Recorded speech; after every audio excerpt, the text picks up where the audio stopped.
लेकिन अहान शनाया को कमजोर नहीं रहने देना चाहता था, इसलिए अहान ने कुछ नहीं कहा। शनाया, क्या शौर्य सच कह रहा है?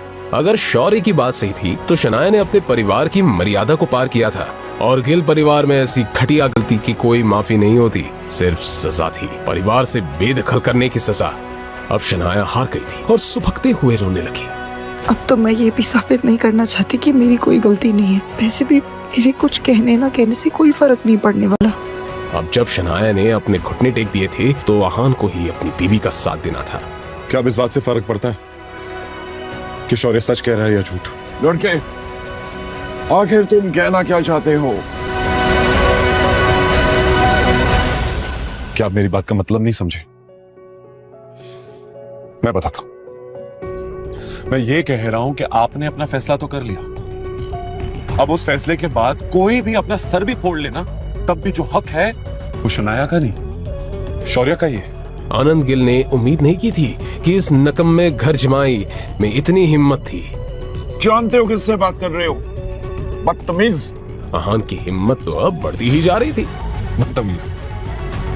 शायद मैंने जब से शनाया से शादी की है, आपने मुझे कभी जरूरी नहीं समझा, हमेशा मेरी बेइज्जती की, क्योंकि मैं आपके हैसियत का नहीं।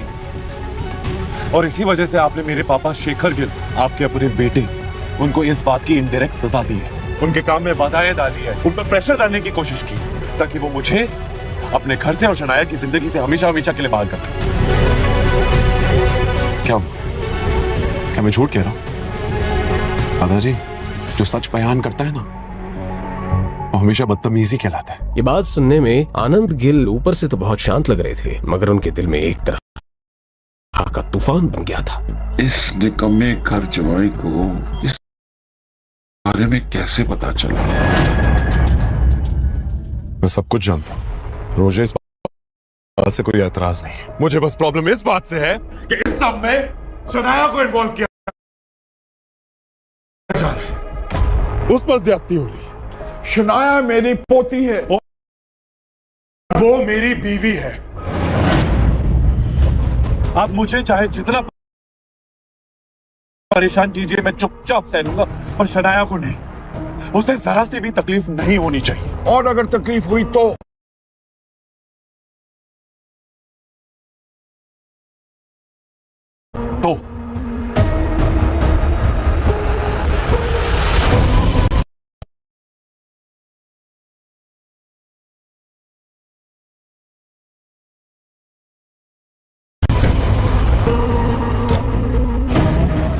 इसकी कीमत पूरे गिल परिवार को चुकानी पड़ेगी।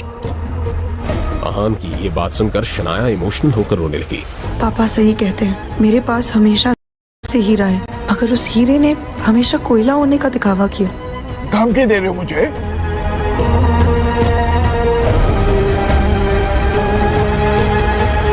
अगर आप उससे धमकी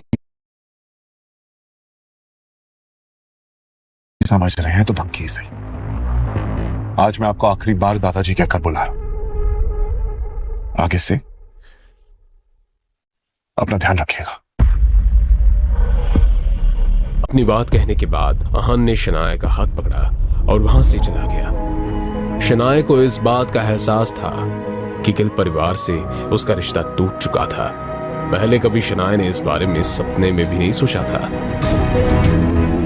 शनाया को तो बस इसी बात की तसल्ली थी कि इस सब में वो अकेली नहीं थी, अहान उसके साथ था। शनाया को कुछ खोने का गम नहीं था, वो तो बस जो था उसी के साथ खुश थी। शनाया को रियलाइज हुआ कि असली अहान ऐसा दिखता था, इतना कॉन्फिडेंट, इतना ब्रेव।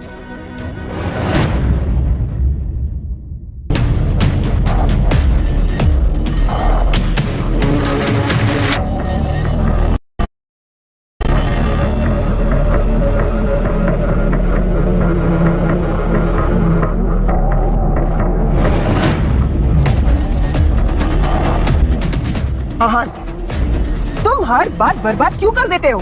अब क्या हो गया था? क्या अहान की वजह से कोई बड़ी मुसीबत आ गई थी? बिल्डिंग और ऑफिस में उसकी पोजीशन को खारिज कर दिया गया है। ऐसी बात नहीं थी कि आहान और शनाया ने इस बात की उम्मीद नहीं की थी। तुम्हें पता है ना आहान, स्प्रिंग कॉर्पोरेशन की डील के लिए शनाया ने कितनी मेहनत की थी? तुम्हारे वजह से वो अपना सब कुछ गवा चुकी है। चलो एक बात के लिए वो ठीक है, लेकिन तुम्हें पापा जी से बहस करने की क्या जरूरत थी? तुम्हें पता है ना, पापा जी इस परिवार के बड़े हैं, उनसे बदतमीजी करने की और जबान लड़ाने की जरूरत क्या थी?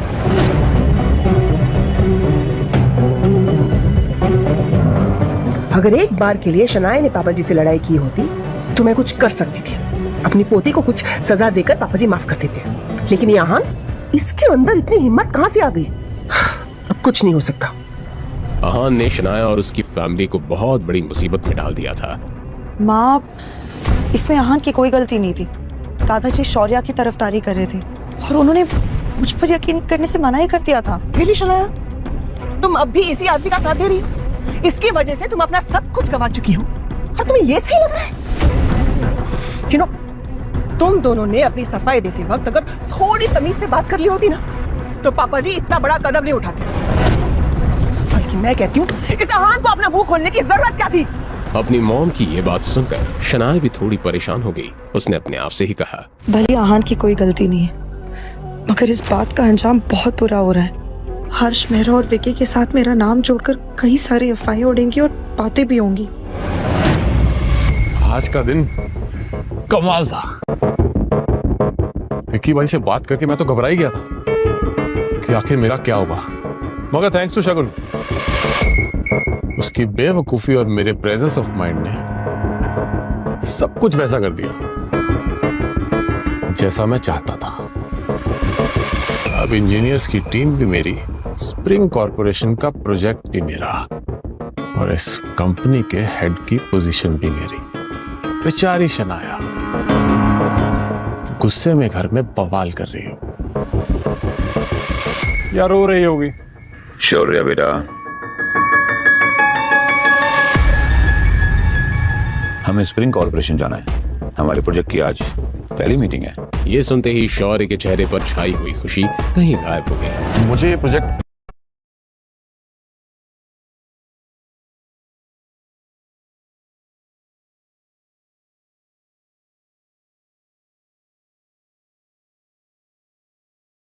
किसी भी हालत में चाहिए। भिखारी के बच्चे, तू मुझे कीमत का रौब दिखा रहा है।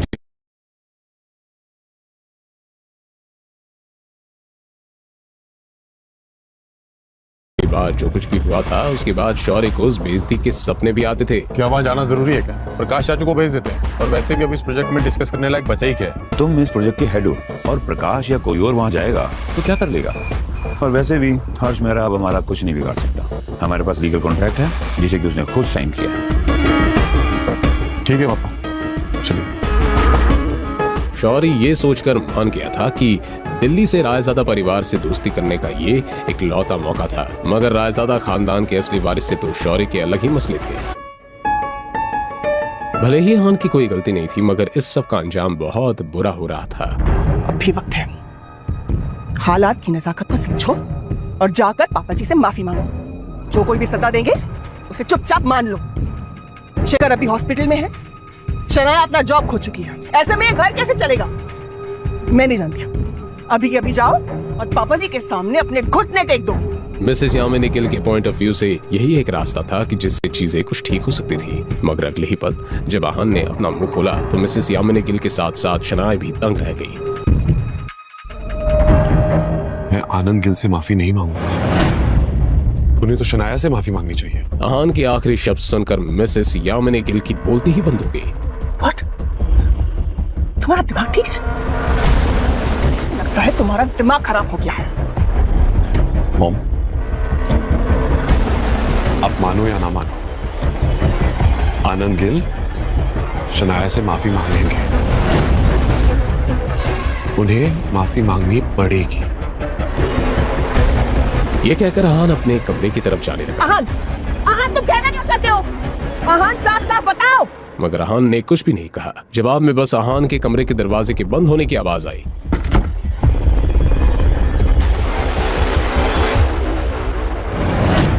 जब शौर्य और नीरज गिल बिल्डिंग के अंदर आए, वो दोनों थोड़ा नर्वस थे, मगर दोनों बाप बेटे इस तरह दिखावा कर रहे थे मानो पिछली बार जिल्लत कभी हुई नहीं थी। नीरज गिल ने शौर्य से कहा, मेरा हो सकता है कोई प्रेजेंटेशन कर रहा हो, और हो सकता है कि हमें हर्ष मेहरा को मिलने की नौबत ही ना आए। अपने पापा की ये बात सुनकर शौर्य को कंफर्टेबल फील हुआ। Hello hello sir, mister Harsh Mehra please. This way sir. और वो कॉन्फिडेंस के साथ अंदर गया। Mister Harsh Mehra, good afternoon. Please sit. उन दो शक्लों को देखकर हर्ष मेहरा ने बेरुखे अंदाज में दोनों से सवाल करते हुए कहा, आप दोनों यहाँ क्या कर रहे हो? मिस्टर मेहरा, वो कुछ दिनों पहले आपने गिल कंस्ट्रक्शन के साथ में वो कॉन्ट्रैक्ट साइन किया था ना, स्प्रिंग कंस्ट्रक्शन वाला, तो जब मैंने कॉन्ट्रैक्ट साइन किया था तुम वहाँ थे? हर्ष मेहरा के इस बात से कोई फर्क नहीं पड़ रहा था कि नीरज गिल कौन था और उम्र में उससे कितना बड़ा था। वेल, हम दोनों तो नहीं थे उस समय में, मगर उससे क्या फर्क पड़ता है। कंपनी ने प्रोजेक्ट हमें सौंपा है तो आप हमारे पास बेफिक्री के साथ काम कर सकते हैं। ये सुनकर हर्ष मेहरा ने इस तरह रिएक्ट किया मानो कुछ सोच रहा हो। मुझे फर्क पड़ता है कि जिसके साथ मैंने कॉन्ट्रैक्ट साइन किया है मैं उसी से मिलना चाहूंगा। नीरज ने लाचार होकर सवाल किया, मिस्टर मेहरा, आप मेरी मुश्किलें क्यों इतनी बढ़ाते जा रहे हैं? निकल जाओ यहाँ से। और अब मैं मीटिंग तभी करूंगा जब मैं शनाया खुद यहाँ चल कर आएगी। उसके पापा से कुछ नहीं होने वाला था, इसलिए शौर्य बीच में बात काटते हुए कहा, वो एक्चुअली मिशन आया थोड़ा बिजी है, वो 1 महीने के लिए वेकेशन पे गई है। अब हर्ष कोई बहाना नहीं बना सकता था, लेकिन आगे हर्ष मेहरा ने जो कहा उसे सुनकर दोनों बाप बेटे शॉक्ड हो गए। तो फिर कोई बात नहीं, वो जब वापस लौटेंगी काम तभी शुरू होगा और मैं उनके लिए वेट कर सकता हूँ। क्या आप अपनी पर्सनल प्रॉब्लम के लिए काम को लेट करेंगे? ये मत भूलिए कि हमने कॉन्ट्रैक्ट साइन किया है, कि सुपीरियर ऑफिसर्स को ये पता चलेगा तो अच्छा नहीं होगा। शौर्य की इस बात में वार्निंग झलक रही थी। ये सुनकर तुम मुझे धमकाने की कोशिश कर रहे हो? मिस्टर मेहरा, हम आपको धमकी देने की कैसे कोशिश कर सकते हैं? बात तो यही खत्म हो गई थी। हर्ष मेहरा ने वापस से अपनी फाइल पकड़ी और बाप बेटे की इस जोड़ी को जानबूझकर नजरअंदाज करते हुए कहा, तो अगर ऐसी बात है तो निकल जाओ और अगली बार मैं शनाया के बगैर वापस मत आना। लीव। शौर्य और नीरज एक बार फिर से इस कंपनी में बेइज्जत हो चुके थे।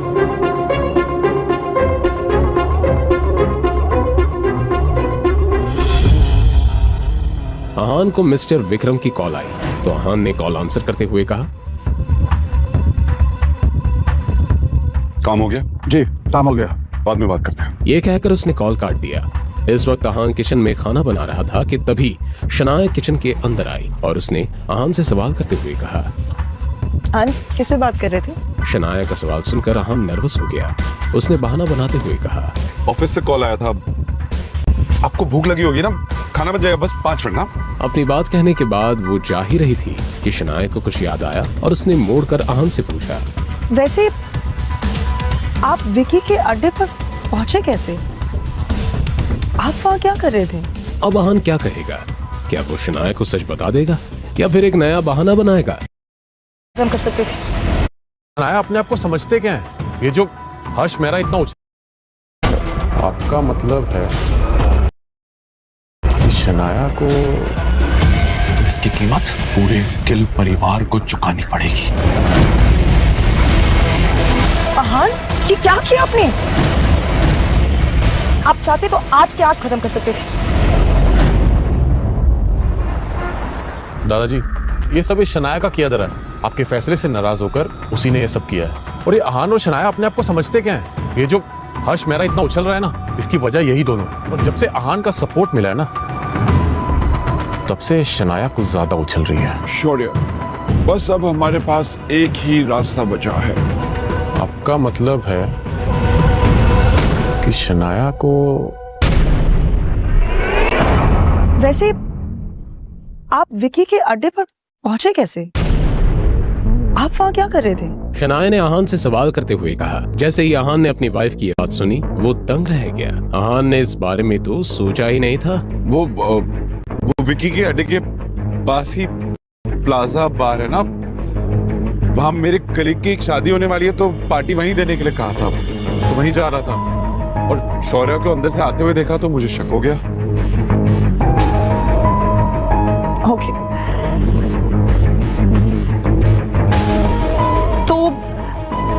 आपने अंदर आकर मुझे अकेले उन गुंडों से बचा लिया। मैंने पुलिस को कॉल किया था। पुलिस के बारे में सुनकर शनाया को आहान पर यकीन हो गया था। आखिरकार आहान की जान में जान आ गई। तो आपके ऑफिस में काम करने वाले लड़के ने आपको प्लाजा बार जैसी जगह पर पार्टी दी, वो तक खर्चा कर सकता है? शनाया बहुत स्मार्ट थी और जितना आहान की सैलरी थी उससे 5-10 हजार ज्यादा खर्चा प्लाजा बार जैसी जगह पर एक वक्त के खाने और ड्रिंक्स पर होता था। इसलिए शनाया का सवाल लॉजिकल था। जी सही है। आहान की सैलरी थी उससे 5-10 हजार ज्यादा जैसी जगह पर पार्टी दी,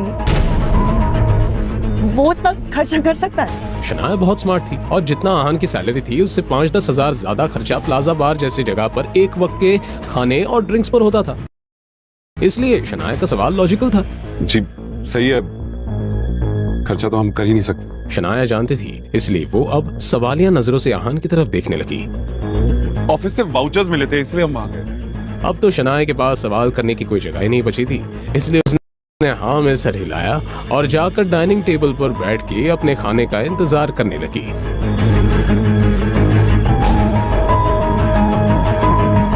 आहान खाना बनाने पर फोकस करने लगा।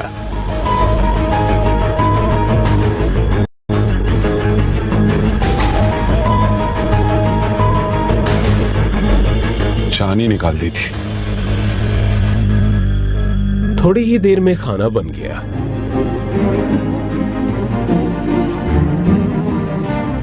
आहान ने शनाया के प्लेट में खाना सर्व किया।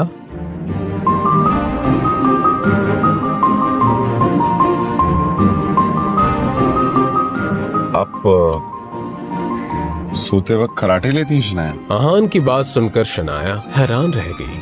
क्या? मैं खराटे नहीं लेती, और वैसे भी आपको कैसे पता? आप झूठ बोल रहे हैं। ऐसी बात नहीं थी कि शनाया को याद नहीं था, मगर रात के बीच में जब शनाया की आंख खुली थी तो उसने आहान को अपने पास सोते हुए देखा था। शनाया आहान के सीने पर सर रखकर सोते हुए बहुत कंफर्टेबल भी फील कर रही थी, लेकिन वो इस बारे में आहान को पता नहीं लगने देना चाहती थी। मैं झूठ बोल रहा हूं। कल रात हम साथ में सोए थे और आप इतनी जोर जोर से खराटे ले रही थी कि काफी देर तक तो मुझे नींद नहीं आई। ये आहान खराटों के बारे में क्यों बात कर रहे हैं? मुझे बहुत ही ऑकवर्ड फील हो रहा है। हाँ, अब यही रास्ता है। क्या कल रात को हम साथ में सोए थे? जैसे ये बात बाहर आई, आहान की बोलती बंद हो गई।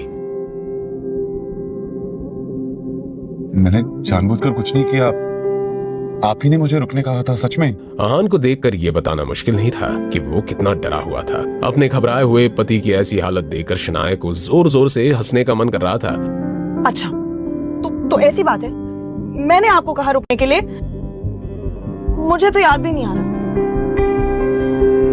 शनाया को लग रहा होगा कि मैं कितना बदतमीज हूं। अभी मैं उनसे नजरें नहीं मिला सकता।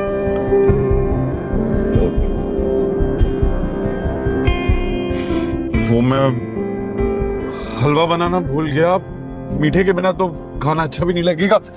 आप आराम से खाइए, मैं अभी हलवा लेकर आता हूं। अपनी बात कहने के बाद आहान तुरंत किचन की तरफ चला गया। उसे ऐसे जाते हुए देखकर शनाया की हंसी छूट गई। खिलखिलाकर हंसने के बाद शनाया ने अपने आप से ही कहा, ये आहान भी ना, इन्हें चिढ़ाने में एक अलग ही मजा आता है।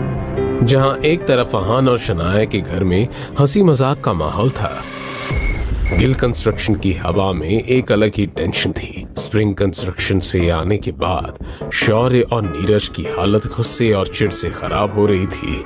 इस हर्ष मेहरा की हिम्मत तो देखो, रायजादा खानदान में एक कुत्ते जैसा है, लेकिन हमारी इंसल्ट कर रहा है। मुझे लगता है कि उसे ऐसा करने के लिए किसी ने उकसाया है, या फिर वो किसी वजह से ऐसा कर रहा है। हर्ष मेहरा एक बहुत ही होशियार बिजनेसमैन है, वरना वो रायजादा खानदान में काम नहीं कर रहा होता।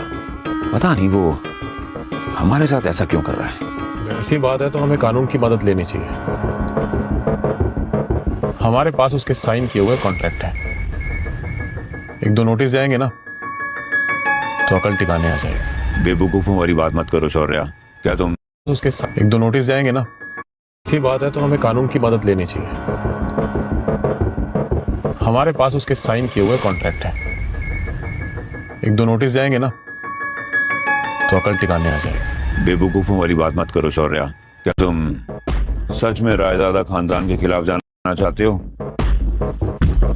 जिस कोर्ट में तुम केस करोगे ना, उस पूरी की पूरी कोर्ट को खरीदने की ताकत रखते हैं रायजादा। क्या एक प्यादे के लिए राजा से दुश्मनी लेना अकलमंदी होगी? अपने पापा की कही ये बात सुनकर शौर्य का सारा गुस्सा धरा का धरा रह गया। तो फिर अब हम क्या करें पापा? पता नहीं, पापा ऑफिस में आ गए होंगे। चलो उन्हीं से चल के पूछते हैं। अब दादाजी बता सकते हैं किस मुसीबत से कैसे रास्ता निकाला जाए। दादाजी, ये सब इस शनाया का किया दर है। आपके फैसले से नाराज होकर उसी ने ये सब किया है। और ये अहान और शनाया अपने आप को समझते क्या है? ये जो हर्ष मेहरा इतना उछल रहा है ना, इसकी वजह यही दोनों है। और जब से अहान का सपोर्ट मिला है ना, तब से शनाया कुछ ज्यादा उछल रही है। शनाया ऐसा नहीं कर सकती, लेकिन पता नहीं क्यों मुझे उस निकम्मे घर जमाई पर शक हो रहा है। जाओ, जाकर शनाया से माफी मांगो, उसे मनाओ। जो भी हो, कल शनाया को कंपनी में वापस लौटना ही होगा।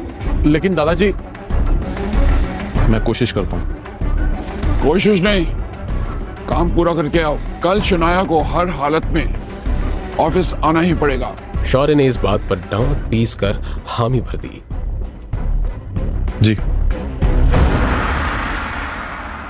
करीब करीब आधे घंटे बाद शनाया का फोन बजा, मगर जब उसने कॉलर आईडी पर शौर्य का नाम देखा